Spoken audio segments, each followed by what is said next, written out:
இப்போ நீங்க எப்போதாவது ட்ரெயின்ல பயணம் செய்யும்போது ஒரு சின்ன பயம் வரும் தெரியுமா? அல்லது அதீத சுத்தமா இருக்கணும்னு உங்களுக்கு ஒரு ஆர்வம் இருக்கலாம். ஏன் எந்த மாதிரி ஆட்கள உங்களுக்கு பிடிக்கும் அப்படிங்கிறது கூட உங்களுக்கு ஒரு 3, 4 வயசு இருக்கும்போதே ரகசியமா முடிவாயிடுச்சுன்னு சொன்னா நம்புவீங்களா? ம். நம்புறது கொஞ்சம் கஷ்டம் தான். ஆனா அதான் உண்மை. ஆமா. உங்க அன்றாட தேர்வுகள் எல்லாமே உங்க குழந்தை பருவத்தோட நிழல்கள் தான் யாராவது சொன்னா அது எவ்வளவு பெரிய அதிர்ச்சியா இருக்கும். அந்த அதிர்ச்சிக்குள்ள தான் நம்ம இன்னைக்கு பயணிக்க போறோம். இந்த ஆழமான அலசலுக்கு உங்களை வரவேற்கிறோம். மனித மனதோட ரொம்பவே குழப்பமான இருண்ட பக்கங்களை இன்னைக்கு நாம பார்க்க போறோம். கண்டிப்பா. ஏன்னா மனித மனம் நாம நினைக்கிற மாதிரி அவ்ளோ லாஜிக்கான ஒரு விஷயம் கிடையாது. அதுக்குள்ள பல ரகசியங்கள் ஒளிஞ்சிருக்கு. சரியா சொன்னீங்க. இன்னைக்கு நாம எதை அலச போறோம்னா 1905ஆம் வருஷம் வெளியாகி உளவியல் உலகத்தையே புரட்டி போட்ட சிக்மண்ட் ஃப்ராய்டோட புகழ்பெற்ற ஒரு முழு புத்தகத்தை பத்தி தான். அதாவது பாலியல் கோட்பாடு பற்றிய 3 கட்டுரைகள். 3 essays on the theory of sexuality. Wow! இது ரொம்ப முக்கியமான ஒரு புத்தகம். ஆமா. இதை நாம குளோபல் கிரே இணையதளம் வெளியிட்ட பிரத்யேக பதிப்புல இருந்து பார்க்க போறோம். இது பிரில் என்பவரால ஆங்கிலத்துல மொழிபெயர்க்கப்பட்டது. இந்த புத்தகத்தோட அட்டையை பார்த்தாலே ஒரு வித ஆர்வம் தொத்திக்கும்.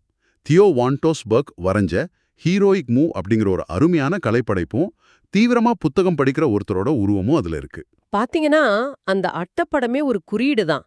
மனித மனம் தனக்குள்ள இருக்கிற உண்மைகளை தேடி செய்யற ஒரு வீரதீரமான பயணத்தை அது குறிக்குது. கரெக்ட். இப்போ நமது இன்றைய அலசலோட மிஷன் என்னவென்றால், மனித பாலியல் அப்படிங்கிறது ஏதோ 11 வயசுல பருவமடையும் போது திடீர்னு வானத்திலிருந்து குதிக்கிறது கிடையாது. அது ஒரு குழந்தை பிறந்த கணத்திலிருந்தே தொடங்கி மனித குணாதிசயங்களையும் ஏன் நாம பார்க்கிற நரம்பியல் கோளாறுகளையும் அதாவது நியூரோசிஸையும் எப்படி வடிவமைக்குதுன்னு புரிஞ்சுக்க போறோம். இது ரொம்பவே ஆழமான ஒரு டாபிக். அதை முழுமையா புரிஞ்சுக்க நாம குழந்தை பருவத்துக்கு போறதுக்கு முன்னாடி தற்போதைய வயது வந்த மனிதர்களிடமிருந்து தொடங்குவோம். இப்போ சமூகம் எதை இயல்புக்கு மாறானது அல்லது பிறழ்வுன்னு முத்திரை குத்துதோ அதை பிரைட் எப்படி பார்க்கறாரு? சமூகம் இந்த மாறுபட்ட தேர்வுகளை ஒரு வித நரம்பியல் சீரழிவுன்னு சொல்லுதே, அது உண்மையா? இங்கேதான் ஃப்ராய்ட் தன்னோட முதல் மிகப்பெரிய குண்ட தூக்கி போடுறாரு. அவரு அந்த சீரழிவு அல்லது டீஜெனரேஷன் அப்படிங்கிற வாதத்தை முற்றிலுமா உடைக்கிறாரு. அதாவது ஓரின சேர்க்கை மாதிரியான விஷயங்களை ஒரு நோயாகவோ நரம்பியல் சீரழிவாகவோ முத்திரை குத்துறது முற்றிலும் தவறுன்னு சொல்றாரு. ஓ, அப்போ அது நோய் கிடையாதா? நிச்சயமா கிடையாது. இத விளக்க அவரு வரலாற்றை கையில் எடுக்கிறாரு. பண்டைய காலங்கள்ல மிக உயர்ந்த நாகரிகங்கள்ல கூட இது ஒரு சாதாரண மற்றும் முக்கியத்துவம் வாய்ந்த விஷயமா இருந்திருக்கு. இது வெறும் நரம்பியல் நோயாளிகளிடம் மட்டும் காணப்படுறதில்ல, மிகச்சிறந்த அறிவாற்றலும் சமூகத்துல உயர்ந்த இடத்துல இருக்கிறவங்கள்ட்டயும் இருக்குன்னு சொல்றாரு. அட, இது ரொம்ப சுவாரஸ்யமா இருக்கு. ஆமா, மேலும் இது முற்றிலும் பிறப்பால் வர்றதும் இல்ல, சூழ்நிலையால் மட்டுமே உருவாகிறதும் இல்ல. மனிதர்களிடம் இயல்பாகவே இருக்கிற இருபாலின ஈர்ப்புக்கான அடிப்படை தன்மை தான் இதுக்கு காரணம்னு ஆணித்தரமா வாதிடுறாரு. அப்படியென்றால் சமூகம் வகுத்துள்ள விதிகளை தாண்டி மனித மனம் ரொம்பவே நெகிழ்வானதுன்னு சொல்றீங்க. இதை விளக்க அவர் பாலியல் ஆசையை 2 வெவ்வேறு கூறுகளா பிரிக்கிறார் இல்லையா? அதாவது இலக்கு மற்றும் பொருள். இத கொஞ்சம் விரிவாக கேட்பவர்களுக்கு புரியும்படி விளக்க முடியுமா? கண்டிப்பா விளக்கலாம். இத நாம மிக தெளிவா புரிஞ்சுக்கணும். ஃப்ராய்ட் இத பாலியல் பொருள் மற்றும் பாலியல் இலக்குன்னு பிரிக்கிறாரு. பொருள் அப்படிங்கிறது நாம யார் மேல ஈர்ப்பு கொள்றோம் அப்படிங்கிறது. இலக்குங்கிறது அந்த ஈர்ப்பின் மூலம் நாம எந்த வகையான இன்பத்தை அல்லது திருப்தி அடைய விரும்புறோம் அப்படிங்கிறது. பொதுவா நாம இது ரெண்டும் ஒன்னொன்னு தானே நினைப்போம். ஆமா, ஒரு குறிப்பிட்ட பொருளும் ஒரு குறிப்பிட்ட இலக்கும் எப்போதுமே இணைந்தே இருக்கும்னு நம்ம நினைக்கிறோம். ஆனா அது உண்மை அல்ல. இந்த ரெண்டுக்கும் இடையிலான தொடர்பு ஒரு பற்ற வைக்கப்பட்ட இரும்பு போல உறுதியானது கிடையாது. அப்படி என்றால் அவை தனித்தனியா செயல்பட முடியுமா? கண்டிப்பா முடியும். சில நேரங்கள்ல பாத்தீங்கன்னா பாலியல் பொருளின் மீதான அதீத மதிப்பீட்டால் மனிதர்கள் அந்த நபரை முழுமையா விரும்புவதற்கு பதிலா அவங்களோட ஒரு குறிப்பிட்ட உடல் உறுப்பான முடி, பாதம் அல்லது அவங்க பயன்படுத்துற ஆடைகள் மேல அதீத ஈர்ப்பு கொள்றாங்க. ஓ, இதத்தான் ஃபெட்டிஷிசம்னு சொல்றோமா? எக்ஸாக்ட்லி. இதத்தான் அவர் ஃபெட்டிஷிசம்னு விளக்குறாரு. இது எப்படி நடக்குதுன்னா, குழந்தை பருவத்துல ஏற்படுற ஏதோ ஒரு அழுத்தமான உளவியல் பதிவு இயல்பான பாலியல் வளர்ச்சியை தடுத்து நிறுத்திடுது. அதனால அந்த ஈர்ப்பு ஒரு குறிப்பிட்ட பொருளின் மேல நிரந்தரமா தேங்கிடுது. ஒரு நிமிஷம், இதை நான் இப்படி புரிஞ்சுக்கலாமான்னு பாருங்க. ஒரு பிரஷர் குக்கர் இருக்கு. உள்ள இருக்கிற நீராவி வெளியேறது அப்படிங்கிறது இயல்பானது. சமூக விதிகளை மீறி வெளிப்படையா ஒரு பிறழ்வான செயலை செஞ்சா அது அந்த நீராவி இயல்பா வெளியேறது போல. சரி, கரெக்ட். ஆனா சமூகம் அந்த குக்கரோட விசில அடைச்சிட்டா அந்த நீராவி எங்கேயும் மறைஞ்சிடாது. அது குக்கரோட உலோகத்தையே வளைச்சு உருமாற்றிடும் இல்லையா? அந்த வளைஞ்ச உலோகம்தான் நரம்பு தளர்ச்சி அல்லது நியூரோசிஸ். சரியா? வாவ், மிகச் சரியான அற்புதமான உவமை இது. அதத்தான் பிராய்ட் ரொம்ப அழகா சொல்றாரு. நரம்பு தளர்ச்சி என்பது பாலியல் பிறழ்வின் எதிர்மறை வடிவம்னு ஒரு வரியில முத்தாய்ப்பா சொல்றாரு. Negative of perversion. கேட்கவே ரொம்ப ஆழமா இருக்கு. ஆமா, நரம்பு தளர்ச்சி உள்ள நோயாளிகளை பரிசோதிக்கும்போது அவங்க தங்களுக்குள்ள இருக்கிற வழக்கத்துக்கு மாறான ஆசைகளை சமூகத்துக்காகவோ வெட்கத்தின் காரணமாகவோ அடக்கி வைக்கிறாங்க. அந்த அடக்கப்பட்ட சக்தி எங்கேயும் போறதில்ல. அதுதான் நோய்க்குறிகளா உருவெடுக்குது. ஓ, உதாரணத்துக்கு அந்த அடிக்கடி கை கழுவுற பழக்கத்தை சொல்லலாமா? ஆமா, ஒருவருக்கு தொடர்ந்து கைகளை கழுவிக்கிட்டே இருக்கணும்னு ஒரு அதீத கட்டாயம், அதாவது ஓசிடி இருந்தா அது ஏதோ ஒரு அடக்கப்பட்ட குற்ற உணர்வியோட வெளிப்பாடா இருக்கலாம். ரெண்டும் ஒரே நாணயத்தோட இரு பக்கங்கள் தான். ஆஹா, அடக்கி வைக்கப்பட்ட ஆசைகளே நோய்க்குறிகளா மாறுது அப்படிங்கிறது மூளையை சுழல வைக்கிற ஒரு விஷயம். சரி, இப்போ பெரியவர்கள்ல நம்ம பார்க்கிற இந்த பாலியல் பிறழ்வுகளும் நரம்பு தளர்ச்சியும் எங்கிருந்து வருது? இதை தேடிதான் ஃப்ராய்ட் குழந்தை பருவத்துக்கு போறாரு. ஆமா, அங்கதான் பெரிய அதிர்ச்சியே காத்துட்டு இருக்கு. இதை இப்போ கேட்கிறவங்களுக்கு சற்று தர்ம சங்கடமா இருக்கலாம். எனக்கே அப்படிதான் இருக்கு. குழந்தைகளுக்கும் பாலியல் வாழ்க்கை இருக்கா அப்படிங்கிற கேள்வி பலருக்கும் அதிர்ச்சியா இருக்கும். ஆனா அதை விட பெரிய கேள்வி, நம் வாழ்வின் முதல் 6 to 8 ஆண்டுகளை நம்ம ஏன் முற்றிலுமா மறந்துடுறோம்? இந்த குழந்தை பருவ மறதி எதனால் ஏற்படுது? இதை கேட்டு நீங்க தர்ம சங்கடப்படுறீங்கன்னா, 1905ஆம் வருஷத்துல விக்டோரியன் காலகட்ட சமூகம் எப்படி அதிர்ந்திருக்கும்னு கற்பனை செஞ்சு பாருங்க. ஆனா பிராய்ட் இத அறிவியல் பூர்வமா அணுகுறாரு. சரி, நாம ஏன் அந்த முதல் சில வருஷங்களை மறக்கிறோம்? நம் வாழ்வின் தொடக்க காலத்துல ஏற்படுற இந்த உணர்வுகளை நம்ம ஏன் மறக்கிறோம்னா, அத பிராய்ட் உள்ளுரை காலம்னு அழைக்கிறாரு. அதாவது லேட்டன்சி பீரியட்.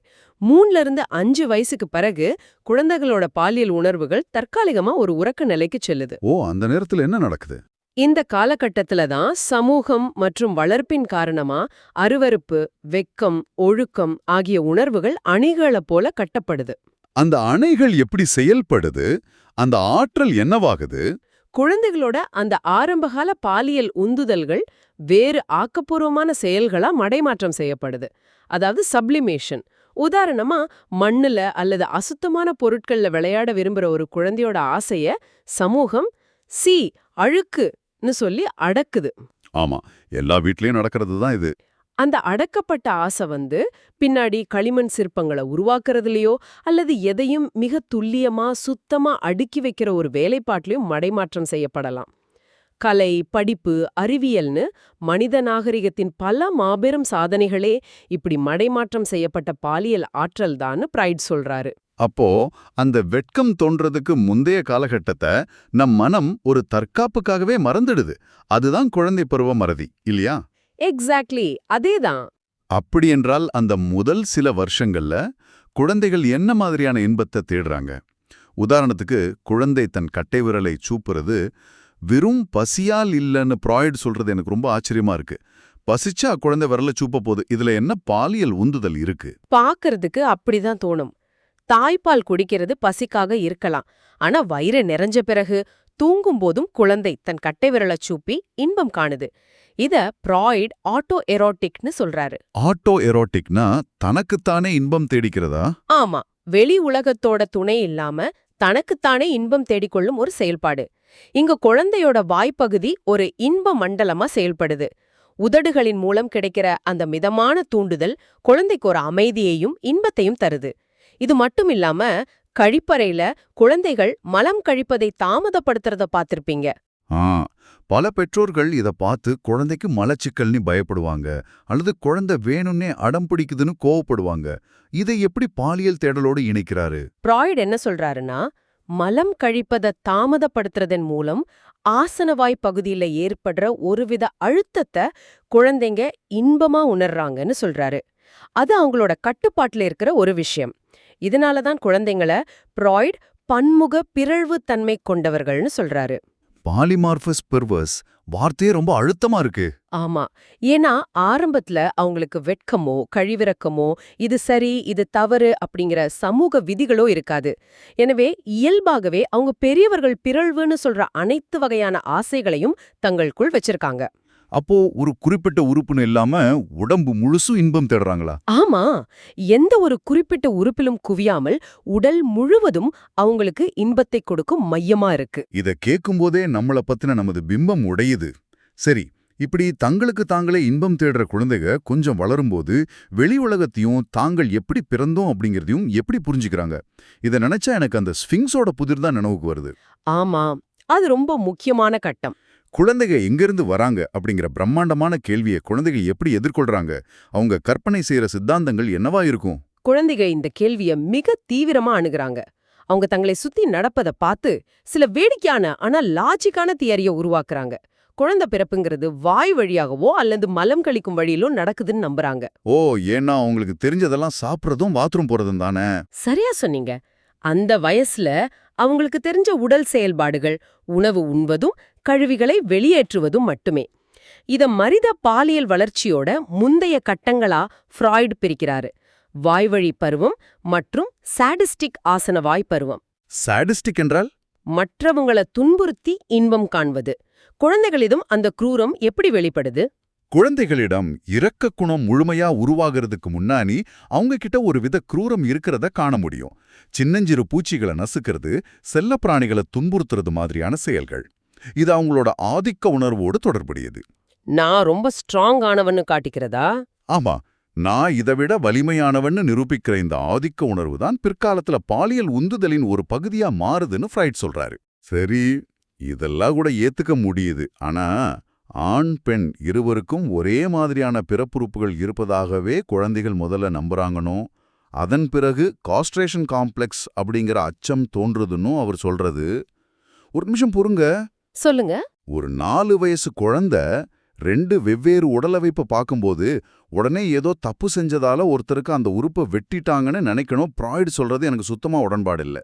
இது ஃப்ராய்டு தன்னுடைய பெரிய வயசு கற்பனைகளையும் பயங்களையும் ஒரு சின்ன குழந்தையோட மனசுல திணிக்கிற மாதிரி தெரியலையா? இது அவர் எப்படி நிரூபிக்கிறாரு? உங்களோட இந்த சந்தேகம் ரொம்ப நியாயமானதுதான். பல நவீன உளவியலாளர்களும் இந்த கேள்வியை எழுப்பியிருக்காங்க. ஆனா ஃப்ராய்டு இதை எப்படி விளக்குறாருன்னா, குழந்தைங்களோட உலகம் தண்டனை மற்றும் பயம் ஆகியவற்றைச் சுற்றியே கட்டமைக்கப்பட்டிருக்கு. அது எப்படி? பாத்தீங்கன்னா, படுக்கையில சிறுநீர் கழிச்சாலோ அல்லது சுய இன்பம் கண்டாலோ பெரியவங்க அவங்கள மிரட்டுறாங்க. அந்த மிரட்டலோட உச்சகட்ட வடிவமாகவே குழந்தை இந்த உடல் வேறுபாட்டை பாக்குது. தான் ஏதோ தவறு செஞ்சுட்டா தனக்கும் அந்த தண்டனை கிடைச்சிடுன்னு ஒரு ஆழமான பயற்றம் உருவாகுது. ஓ, ஒரு பனிஷ்மெண்ட் பயம்னு சொல்றாரு. ஆமா, இத அவர் தனது பல நோயாளிகளோட கடந்த கால நினைவுகளிலிருந்து ஒரு தர்க்கமா முன்வைக்கிறாரு. ஓகே, அவர் என்ன லாஜிக்ல சொல்றாருன்னு புரியுது. அப்படி என்றால் குழந்தை பருவம் என்பது பலவிதமான உணர்வுகள், ஆதிக்க மனப்பான்மை, பயமெல்லாம் சிதறி கிடக்கிற ஒரு குழப்பமான களம். சரி, இந்த சிதறிய உணர்வுகள் எப்படி ஒருங்கமைக்கப்படுது? இது ஒரு முக்கியமான கட்டம். பருவமடைதலில் ஏற்படும் மாற்றங்கள். கண்டிப்பா, இங்கதான் அந்த மாற்றம் நடக்குது. இது எனக்கு எப்படி தோணுதுன்னா, தனித்தனியா தங்களுக்கு பிடிச்ச வாத்தியங்களை இஷ்டத்துக்கு வாசிச்சுட்டு இருக்கிற இசைக்கலைஞர்களுக்கு திடீர்னு ஒரு மியூசிக் கண்டக்டர் கிடைக்கிற மாதிரி இருக்கு. பருவமடையும் போது என்ன நடக்குது? இசை நடத்துனர் அப்படிங்கிற உங்க உவமை ரொம்ப சிறப்பானது.